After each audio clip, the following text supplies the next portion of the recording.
हिमाचल प्रदेश विधानसभा तपोवन में पत्रकार वार्ता को संबोधित करते हुए विधानसभा अध्यक्ष कुलदीप सिंह पठानिया ने कहा कि 30 जून व 1 जुलाई 2025 को तपोवन में हिमाचल प्रदेश विधानसभा राष्ट्रमंडल संसदीय संघ भारत क्षेत्र का वार्षिक सम्मेलन आयोजित करने जा रही है। राष्ट्रमंडल संसदीय संघ भारत क्षेत्र 2 में हिमाचल प्रदेश सहित कुल 5 राज्य पंजाब, हरियाणा, जम्मू एवं कश्मीर तथा दिल्ली शामिल है। इसके अतिरिक्त विशेष अतिथि के तौर पर 6 राज्यों के अध्यक्षों को भी इस सम्मेलन में भाग लेने के लिए विशेष निमंत्रण दिया गया है। पठानिया ने कहा कि इस सम्मेलन का मुख्य विषय डिजिटल युग में सुशासन, संसाधनों का प्रबंधन, लोकतंत्र की रक्षा और नवाचार को अपनाना है। उन्होंने कहा कि सम्मेलन में चर्चा हेतु 3 विषयों का चयन किया गया है, जिसमें 30 जून को पहले विषय राज्य के विकास की तुलना में राज्य के संसाधनों के प्रबंधन में विधायिकी की भूमिका पर चर्चा की जाएगी, जबकि 1 जुलाई को सुबह दूसरे विषय अनुच्छेद 102 और 191 की 10वीं अनुसूची के तहत दल बदल के आधार पर अयोग्यता का प्रावधान तथा इसी दिन दोपहर बाद तीसरे विषय विधानसभाओं में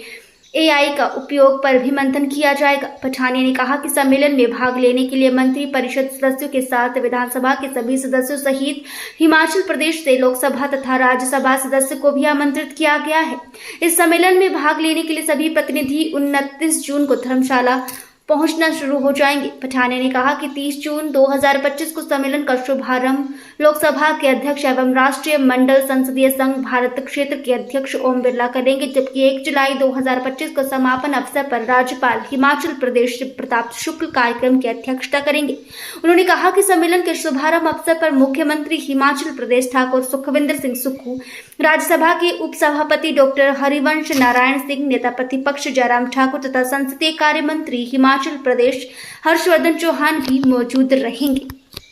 आप सबको जानकर ये प्रसन्नता होगी कि हिमाचल प्रदेश विधानसभा का परिसर तपोवन जो है, यहाँ ऐतिहासिक CPA जोन 2 का सम्मेलन होने जा रहा है। CPA से अभिप्राय है कॉमनवेल्थ पार्लियामेंट्री एसोसिएशन, और जोन 2 क्योंकि सारा राष्ट्र जो है लोकसभा के माध्यम से जोन्स में बटा है, और जोन 2 स्टेट्स जो हैं उसमें 5 राज्य आते हैं, जिसमें हिमाचल प्रदेश है, पंजाब है, हरियाणा है, जम्मू कश्मीर है और दिल्ली है। तो ये 5 राज्यों का जो जोन है, इसकी जो कन्वीनरशिप है, ये पिछले साल हर वर्ष जो है इसका कन्वीनर अपॉइंट होता है, फिर लोकसभा उसको कंटिन्यू करती है, चेंज करती है। तो इन 5 राज्यों की कन्वीनरशिप मुझे जो है लोकसभा के माध्यम से मिली, और ये जो जोन 2 की जो कॉन्फ्रेंस है इन 5 राज्यों की, विशेष रूप से वो यहाँ CPA के माध्यम से हमारे तपोवन के परिसर में जो है आयोजित हो रही है, जो पहली बार ऐतिहासिक है। जैसे हिमाचल प्रदेश की विधानसभा कौंसिल चैम्बर के नाम से जो शिमला में जानी जाती है, उसमें पहला जो सम्मेलन हुआ है, कॉन्फ्रेंस हुई है, वो 1921 में हुई है, और उस समय के जो अध्यक्ष फ्रेडरिक वाइट जो ब्रिटिशर थे उनके द्वारा हुई। फिर उसके बाद मुसलसल और देश में पहली जो ये लोकसभा और विधानसभाओं से मुतल्लिक चुने हुए प्रतिनिधियों की जो सम्मेलन है, ये देश में पहला सम्मेलन शिमला में हुआ है, और उसी के तर्ज पर अभी लास्ट ईयर भी जो है 13वीं विधानसभा में 100 वर्ष उसके मनाए गए थे, जिसमें आदरणीय प्रधानमंत्री जी ऑनलाइन और लोकसभा के अध्यक्ष जो वर्तमान में भी हैं वो उसमें भी आए थे। तो हिमाचल प्रदेश वैसे तो ऐतिहासिक है, जहाँ तक जो यहाँ का हमारी जो विधानसभा है, विधानमंडल है, क्योंकि वो सीट ऑफ पार्लियामेंट भी रही है, समर कैपिटल रही है, और जब सिलेक्टिव गवर्नमेंट थी जिसका हाउस 145 का था, जिसमें 104 मेंबर चुनकर आते थे, 41 नॉमिनेट होते थे, उस समय वाइसराय के टाइम में जब हम आज़ाद नहीं थे या आज़ादी की तरफ अग्रसर थे, तब से सम्मेलनों का आयोजन की शुरुआत हिमाचल प्रदेश शिमला से हुई है। और ये दूसरा परिसर वर्ष 2003 और 7 के दौरान तपोवन में उस समय के माननीय मुख्यमंत्री श्री वीरभद्र सिंह जी के द्वारा इसको निर्मित किया गया। इस दृष्टि से कि जो विंटर्स है उसका विशेष जो सत्र है विधानसभा का, उसको उस समय की सोच ये थी कि इसको जो है हम विंटर सेशन के रूप में और विंटर सोजॉर्न के रूप में, जो हमारा निचला क्षेत्र है, क्योंकि हिमाचल प्रदेश बर्फ़ से ढका हुआ रहने वाला प्रदेश है और इसके निचले जो पहाड़ है उसका तापमान लगभग मैदानी इलाकों से मिलता है, तो यहाँ जो भौगोलिक परिस्थितियाँ हैं उन परिस्थितियों को मद्देनज़र रखते हुए इस सोच के माध्यम से यहाँ इस परिसर का निर्माण हुआ और इसमें विधानसभा सत्र आयोजित होते रहे हैं। लेकिन इस प्रकार की जो व्यवस्था है वो पहली बार हम इसमें करने जा रहे हैं। यहाँ हमारे जो निचले क्षेत्रों के लोग हैं, चाहे वो कांगड़ा से संबंधित हैं, चंबा से हैं, हमीरपुर से हैं या पार्ट ऑफ मंडी से है, बिलासपुर से हैं, वो ये चाह रहे थे कि इस परिसर का अधिक से अधिक यूज़ हो और यहाँ जो है ट्रेनिंग प्रोग्राम भी ऑर्गेनाइज कराए जाए, कुछ और सम्मेलन भी हों। तो उस दृष्टि से हमने इसकी शुरुआत अभी जो है CPA जोन 2 की मीटिंग से हमने शुरू की है और मुझे ये पूर्ण विश्वास है कि जैसे जोन 2 की कॉन्फ्रेंस का आयोजन यहाँ पर संपन्न होगा, उसके बाद ये परिसर जो है राष्ट्र स्तर के ऊपर लोकसभा और विधान मंडलों के लिए अन्य जो गतिविधियां हैं, ट्रेनिंग प्रोग्राम्स हैं या अन्य जो बहुत सारे कार्यक्रम लोकसभा के द्वारा अन्य प्रदेशों में आयोजित होते हैं, विधान मंडलों में आयोजित होते हैं, उसमें प्राथमिकता पर धर्मशाला आएगा, ऐसा मुझे पूर्ण विश्वास है। उस दृष्टि से भी जो है हमने जो है तपोवन का चयन जो है हमने किया है, जिस पर आदरणीय लोकसभा के स्पीकर श्री ओम बिरला ने हमको जो है पूरा जो है उसमें जो है सपोर्ट भी दिया है और उन्होंने हमारे इस आइडिया को अप्रूव भी किया है और वो भी इस सम्मेलन में आएंगे। तो ये सम्मेलन जो है 29 तारीख को सारे डिग्नेटरीज यहाँ आएंगे। उसमें विशेष रूप से 5 राज्यों के माननीय अध्यक्ष, उपाध्यक्ष, नेता प्रतिपक्ष और वहाँ से विप, चीफ विप और डिप्टी चीफ विप जो भी है वो विशेष रूप से इस सम्मेलन में आमंत्रित हैं। जो विषय हमने रखे हैं जिनके ऊपर अंदर चर्चा होगी, डेलिब्रेशन होगा, उसमें 5 राज्यों के 5-5, 6-6 माननीय विधायक जो चीफ विप हैं, डिप्टी चीफ विप हैं, वहाँ ऑपोजिशन के लीडर हैं, उपाध्यक्ष हैं, अध्यक्ष हैं, वो अपना जो उनका जो अपना व्यू पॉइंट जो है उस सम्मेलन में वो विशेष रूप से उसमें रखेंगे। इसके अलावा जो है हमने कुछ और माननीय अध्यक्ष जो हैं देश भर से उनको भी निमंत्रण दिया है, जिन्होंने जो आना चाहते थे इस सम्मेलन में। उसमें उत्तर प्रदेश के माननीय अध्यक्ष आ रहे हैं, गुजरात के माननीय अध्यक्ष इसमें शामिल हो रहे हैं और तेलंगाना के अध्यक्ष और चेयरमैन यहाँ इस सम्मेलन में उपस्थित हो रहे हैं। कर्नाटका के अध्यक्ष और जो उनके काउंसिल के जो चेयरमैन हैं वो भी इस सम्मेलन में हिस्सा ले रहे हैं और लोकसभा के माननीय अध्यक्ष तो विशेष रूप से सम्मेलन में 2 दिन लगातार उपस्थित रहेंगे। राज्यसभा के डिप्टी चेयरमैन हरवंश जी वो भी इस सम्मेलन में हिस्सा ले रहे और प्रदेश से हमारे जो नेता प्रतिपक्ष हैं, पार्लियामेंट्री अफेयर मिनिस्टर हैं, हमारे डिप्टी चीफ विप हैं, क्योंकि चीफ विप तो है नहीं, डिप्टी चीफ विप हैं, और यहाँ से एग्जीक्यूटिव कमेटी है,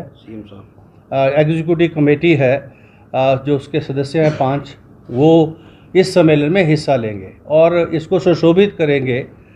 हमारे इस सम्मेलन को प्रदेश के हमारे माननीय मुख्यमंत्री जी मुख्य अतिथि के रूप में सम्मेलन का जब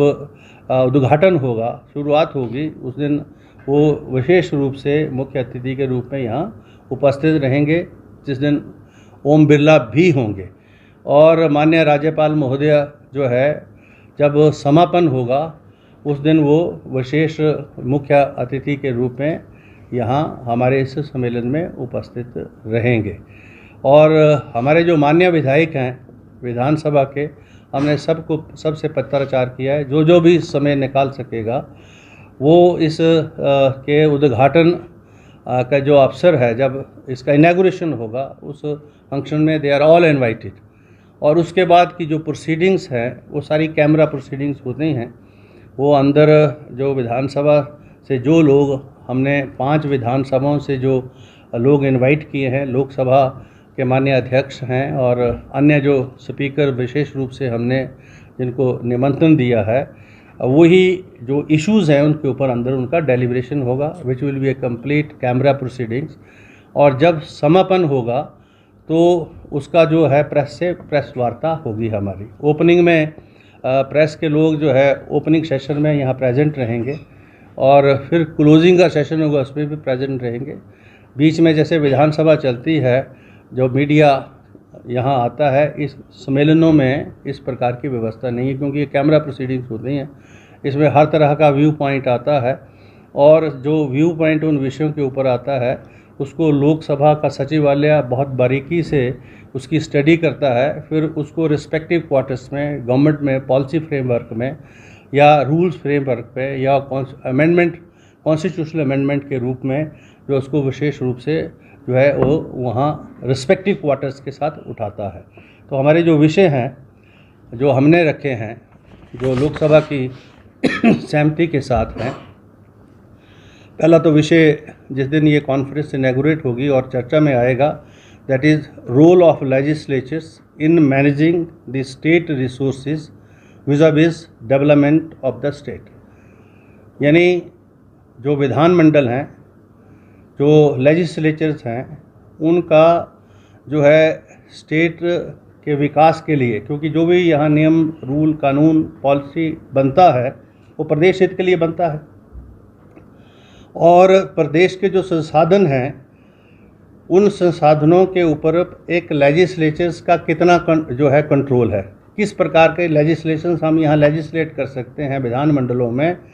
जिससे प्रदेश की जो आर्थिकी है या आय है या रिसोर्सेज है उसमें जो है लेजिस्लेचर जो है अपना योगदान दे सकता है। क्योंकि जब जनता जो है किसी भी प्रतिनिधि को चुनती है लेजिस्लेचर के रूप में, तो उसकी आशय और अपेक्षा ये रहती है कि हमारा चुना हुआ प्रतिनिधि जो है हमारा वो हर काम करेगा, चाहे यद्यपि वो चुने हुए प्रतिनिधि की सीमाएं हैं पर उन सीमाओं से सारी जनता अवगत नहीं होती है। तो इसलिए देखने में ये आता है अक्सर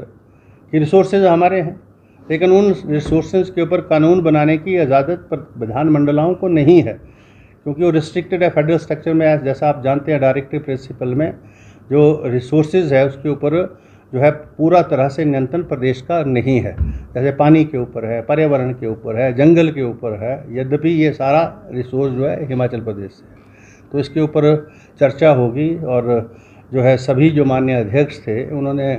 डेवलपमेंट ऑफ द स्टेट एक इशू है मेजर लेजिस्लेचर्स का, क्योंकि हमारी पार्लियामेंट्री फॉर्म ऑफ डेमोक्रेसी है, यानी रिप्रेजेंटेटिव सिस्टम है, चुन के लोकसभा बनती है और उसमें रिप्रेजेंटेशन निश्चित है सभी एरियाज़ के लिए